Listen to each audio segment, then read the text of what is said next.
justamente esta información del fallo de la revisión del Tribunal Constitucional Plurinacional sobre justamente lo que estaría ocurriendo en torno a lo que significa el proceso como tal. Según información, se suspende en 5 de 9 departamentos y en el caso de Tarija para el Tribunal Constitucional Plurinacional. Y en el Tribunal Supremo de Justicia, 2 departamentos que estarían involucrados. Hablamos del tema con la abogada constitucionalista esta noche para poder justamente conversar sobre el tema. Está la doctora Mariana Flores. ¿Cómo está, doctora? Un gusto tenerla nuevamente acá. Bienvenida. El gusto es mío, muchas gracias. Muy bien. ¿Sorprendida? ¿Preocupada? ¿Cómo se asume esta información? Bueno, a mí me sorprenden siempre las resoluciones del Tribunal Constitucional para bien o para mal, ¿no? Este no es una excepción, no se ha sacado una acción, dentro de una acción de amparo, un acumulado de 3 acciones de amparo, se ha resuelto de inaplicar una ley, ¿no? Y utilizando extrañamente un precedente de una sentencia anterior dentro de una acción de cumplimiento, que es otra acción de defensa, donde se dice expresamente que dentro de las acciones de defensa no puede hacerse control normativo, es decir, no pueden dejarse sin efecto leyes.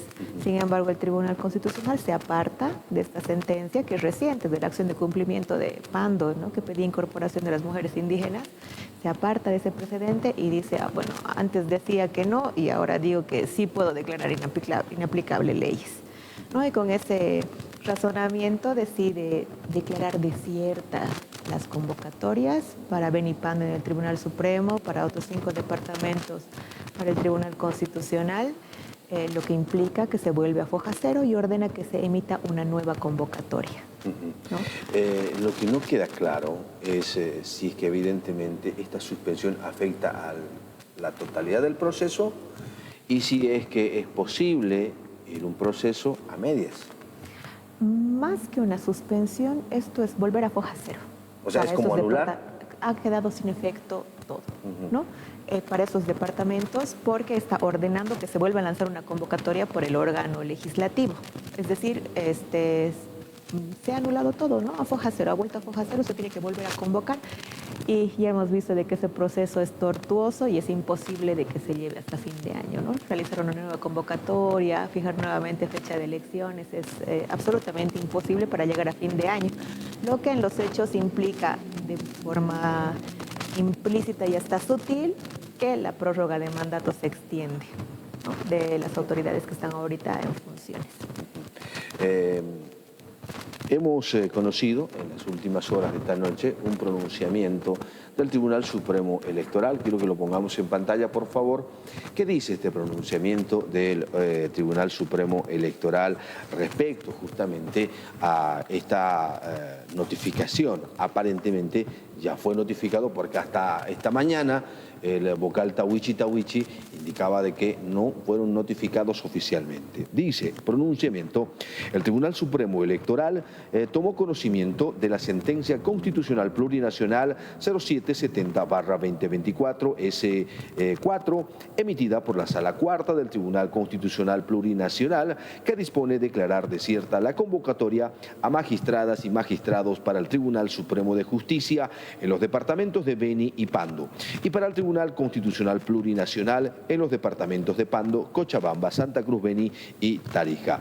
Al respecto, la Sala Plena del Tribunal Supremo Electoral expresa su disconformidad con la referida sentencia porque atenta contra el normal desarrollo de un proceso electoral que ya está en curso y sobre todo contra la integridad del sistema democrático en el país, hecho que se constituye en un antecedente negativo y peligroso para la seguridad jurídica en la organización y administración de futuros procesos electorales. Asimismo, el Tribunal Supremo Electoral condena la vulneración del principio de preclusión, que es fundamental en el sistema electoral boliviano, y declara su preocupación por la restricción de los derechos colectivos de las ciudadanos y los ciudadanos que estarán impedidos de ejercer su voto por los candidatos y candidatas en las instancias de los departamentos citados, con el fin de precautelar, dice, los derechos políticos de los electores bolivianos y resguardar el sistema democrático en el país. El Tribunal Supremo Electoral asumirá las acciones legales correspondientes en el marco de la Constitución Política del Estado y el bloque de constitucionalidad para preservar el normal desarrollo de la elección de las autoridades del órgano judicial y el Tribunal Constitucional Plurinacional, que se celebrará el 15 de diciembre del año en curso, La Paz 7 de noviembre del 2024. Aparentemente en este comunicado, y me corrige si estoy equivocado por favor en mi apreciación, las elecciones continúan para el resto que no han sido observadas. Claro, es una declaración, un comunicado, ¿no? Que demuestra de una parte la independencia del órgano electoral respecto a la decisión asumida, también una voluntad institucional aparente de querer continuar con la totalidad del proceso, ¿no? Porque está rechazando la decisión. Entonces, es un viso interesante que llama la atención porque hace notable, ¿no? El pronunciamiento del órgano electoral respecto a su independencia, particularmente con este fallo que está, de cierta forma, limitando sus funciones como un órgano del Estado, ¿no? Por parte de una institución, no de un órgano, sino de una institución que administra justicia constitucional. Para mí me gustaría hacer incidencia en las razones por las cuales se ha suspendido, o mejor dicho, declarado desierta, ¿no? Las convocatorias. Los motivos han sido, primero, la cuestión de méritos, ¿no? Se está haciendo hincapié de que sí o sí se tienen que ingresar a listas las personas que han superado la nota mínima que estaba prevista en la Ley 1549 de convocatoria, que era de 130 puntos, y de otra parte deja inaplicable el segundo parágrafo del artículo 37, que dispone la nota mínima de la salvedad de esa nota, ¿no? Que pueden ser incluidas o incluidos personas autoidentificadas como indígena, originario y campesinos, o mujeres, ¿no? Que no hayan alcanzado esa nota mínima, pero que en razón a su vulnerabilidad, o sea, en un grupo reforzado, pueden ingresar. Hasta ahí quiero preguntar, si es que vamos a abrir la convocatoria, ¿tiene razón de sacar una convocatoria con requisitos de tratar de buscar a los mejores? El tribunal en esta misma sentencia hace hincapié, ¿no? De que es importante que se mantengan altos estándares de idoneidad para acceder a este tipo de cargos, ¿no? De una parte lo hace hincapié en ese sentido, pero también dice que mínimamente debe haber en listas una mujer por cada departamento, ¿no? Y en su caso flexibilizarse aún más para el caso de mujeres indígenas, originarias y campesinas que por su situación económica, social, etcétera, obviamente están en desventaja con el resto de la población. Pero ¿qué es lo que llama la atención en esto, ¿no? El tribunal hace una interpretación implícita, no lo dice expresamente la sentencia, pero hace una interpretación implícita y legisla requisitos. El Tribunal Constitucional Plurinacional, por ser su característica de la plurinacionalidad y conocer acciones que devienen de la justicia indígena, originaria y campesina, tiene que tener necesariamente, y así lo ordena la Constitución, representantes de la justicia indígena, originaria y campesina. En su conformación, es decir, de los 9 magistrados, mínimamente uno tendría que ser indígena. No dice en las listas, no dice en el proceso de convocatoria, ¿no? Porque se supone que una vez ya haya habido la elección, verificará de la cantidad de votos el que tenga mayor votación o la que tenga mayor votación y se nombrará magistrado o magistrado, no en las listas, ¿no? No en el proceso de preselección. Entonces ahí el Tribunal Constitucional, a mi modo de ver, está legislando, ¿no? Y de otra parte... Cosa que no es su función. No es su función, hay jurisprudencia constitucional que es constante en sentido de que el Tribunal Constitucional no puede legislar, no puede normar. Su función es efectuar control de constitucionalidad y en este caso el tribunal, a mi modo de ver, está legislando, imponiendo ciertas características a un proceso que está regulado por una ley en la que no se incluyen esos criterios de que entre necesariamente por departamento. ¿Está yendo más allá de sus competencias? Sí, está yendo más allá de sus competencias para intentar legislar. Y de otra parte, también me llama mucho la atención que en un párrafo bien escueto, dice, vamos a exceptuar la aplicación del principio de preclusión que menciona justamente el comunicado del Tribunal Supremo Electoral, lo vamos a excluir en este caso, la aplicación del principio de preclusión, porque como ya se dictó la sentencia 60-2023, que es la de la prórroga, no hay necesidad de continuar las etapas del proceso electoral, porque ya está garantizado que va a haber, no va a haber vacío de poder, porque ya nos hemos prorrogado, ¿no? Entonces, como ya como ya nos hemos prorrogado, no hay necesidad de seguir un proceso electoral. Por eso, exceptuamos el principio de preclusión. Ese es su razonamiento en 4 o 5 líneas de la última parte de la sentencia. Ahora, este principio de preclusión está en la ley 026. Está en la ley de régimen electoral. O sea, desconocer una ley vigente también va contra la normativa. Porque implícitamente estaría desconociendo, ¿cierto?, la aplicación de este principio de preclusión. Claro. Bueno, técnicamente el tribunal puede efectuar interpretación de leyes, ¿no?, y aplicarlas a casos concretos, pero en acciones de defensa no puede dejar inaplicable o excluir o expulsar una norma en concreto, ¿no? Claro. Y en este caso, además que hace eso, el razonamiento es muy escueto, ¿no? Dice, el principio de preclusión no se aplica porque no hay vacío de poder. Exacto, así es. Ese es en términos más concretos, es eso. Como nosotros seguimos, no importa el proceso electoral porque vamos a seguir y no va a haber vacío de poder, ¿no? Pero tiene que haber, pues, también un razonamiento en contrario, ¿no? O sea, ¿qué ocurre con el derecho que tenemos como población de ejercer nuestro voto? ¿Qué ocurre con el sentido mismo de la democracia que ha establecido en nuestra norma fundamental periodos de funciones, ¿no? Una vez más, creo que nos estamos saltando esas previsiones constitucionales que nosotros como ciudadanos hemos delegado a la Asamblea Constituyente, en la que le hemos puesto a los órganos de poder un periodo de mandato exclusivo. Una vez más, se está superando, se está vulnerando, se está extralimitando, sí, y se está olvidando de que nosotros como población hemos otorgado un mandato para que no exista prórroga, para que no exista. Ahí me quiero detener.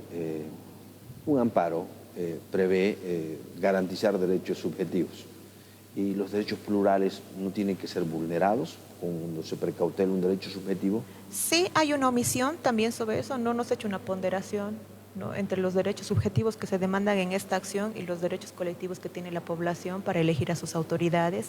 Hay una omisión de pronunciamiento al respecto y particularmente en el caso de los departamentos en los que se ha señalado que no ha habido participación indígena originario campesina, se señala que se están vulnerando los derechos de esta población indígena originaria campesina a ser elegidas, pero resulta de que, por ejemplo, en Tarija ninguna persona se ha presentado. Exacto, en esa calidad, ¿no? Entonces, ¿de quién?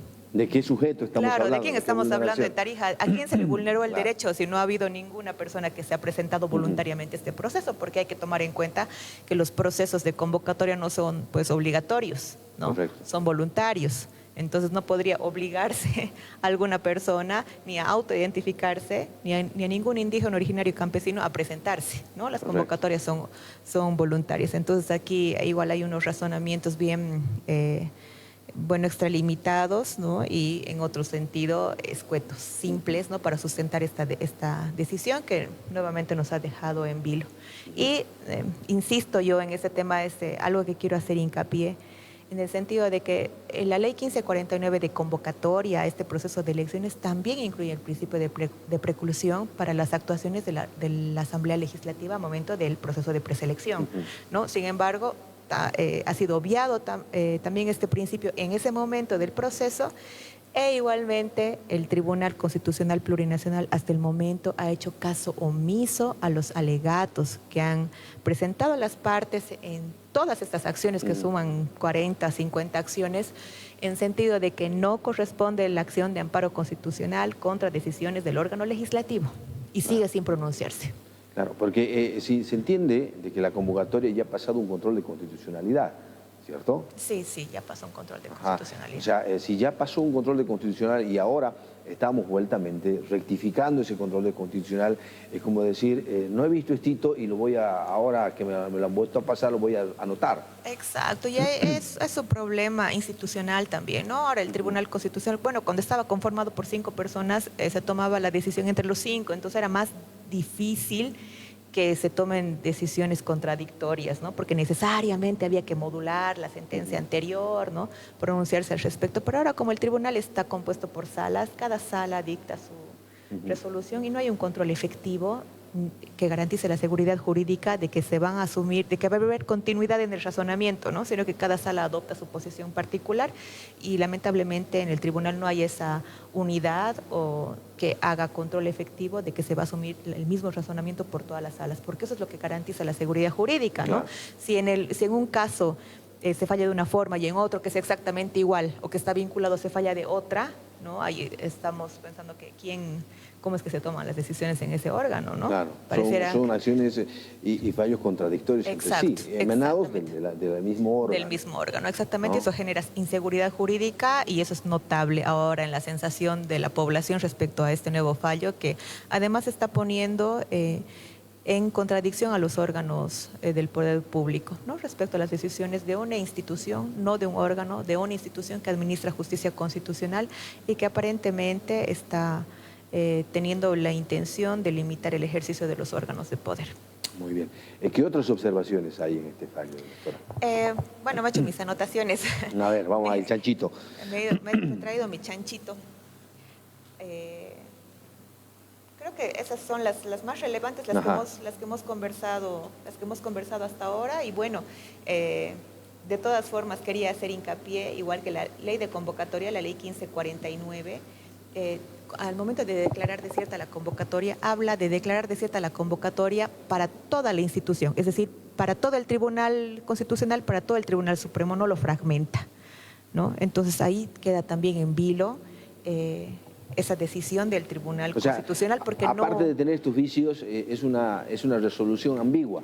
Sí, es ambigua y además deja en suspenso esas cosas, ¿no? Deja en suspenso qué va a pasar, va a dar continuidad a los otros procesos. ¿Qué pasa con la disposición de la ley 1549 que dice para el caso de convocatorias desiertas se tome en cuenta todo el tribunal, no por departamento, sin segmentar? Entonces se ha quedado nuevamente esas cuestiones en incertidumbre. Esperemos de que haya alguna resolución de enmienda, de complementación de oficio, por lo menos del Tribunal Constitucional, para que dé más luces sobre lo resuelto en este caso. También, no sé, las partes interesadas hagan una solicitud en ese sentido para que se resuelva, ¿no? Y podamos tener también una decisión más certera, más completa, más concreta, particularmente en el asunto del principio de preclusión. ¿Se puede pedir claridad sobre esta resolución? Se puede, hay un plazo de 48 horas para presentar una enmienda y complementación de esta sentencia, entonces hay que esperar. También se puede pronunciar de oficio, así que hay que esperar si es que el tribunal tiene la iniciativa. Como candidatos, de absolver. ustedes hablaron, reunieron, dijeron, porque significa un daño económico para ustedes también, ¿cierto? Significa prácticamente un daño a sus derechos de poder ser elegidos, ¿no? ¿Va contra o no lo han analizado desde este punto de vista? Yo en mi posición de abogada, ¿no? Interviniendo aquí en mi posición de abogada, más allá del daño económico que pueda haber a las personas individuales que están participando en una contienda electoral. Y al Estado como tal, ¿no? Claro, principalmente el Estado como tal, porque eroga recursos de la población, ¿no? De los que todos somos contribuyentes, ¿no? Entonces es nuestra platita, ¿no? Además de haberse erogado ya recursos para el cumplimiento de las actividades del cronograma del órgano electoral, por supuesto está de por medio nuestra, no solamente de quienes están involucrados como candidatos o candidatas, sino nuestra como sociedad, nuestro derecho a elegir, ¿no? A elegir la conformación de los órganos de poder público y sobre todo la existencia misma del Estado constitucional. No se puede concebir un Estado en el que la población no puede ejercer su derecho al sufragio, porque eso garantiza la democracia misma, ¿no? El sentido mismo del Estado. Entonces eso está en vilo y nuevamente empañadas las elecciones judiciales, que yo espero que no sea ese el escenario, pero que puede provocar, replicar a otros procesos electorales este mismo accionar. Muy bien, doctora, muchas gracias por la visita, gracias por orientarnos en el aspecto constitucional tras esta decisión del Tribunal Constitucional Nacional. Buenas noches. Buenas noches. Muy bien, pausa, venimos en breve. Enseguida volvemos con Antes de Medianoche.